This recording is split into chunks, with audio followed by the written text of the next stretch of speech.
Kung tatanawin ng pupuntahan, parang malayo ka pa. Kung lilingunin ang pinanggalingan, malayo ka na.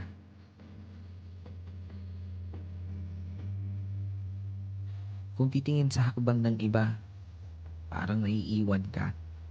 Pero kung sarili ang bibigyang pansin, aba, umuusad ka. Maaaring pagtagpuin tayo sa ilang bahagi ng paglalakbay.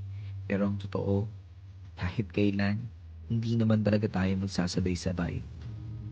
Magkaiba ang panahon, magkaiba ang daan, magkaiba ang oras, magkaiba ang bilis. Minsan, nakadepende kung saan nakabaling ang paningin.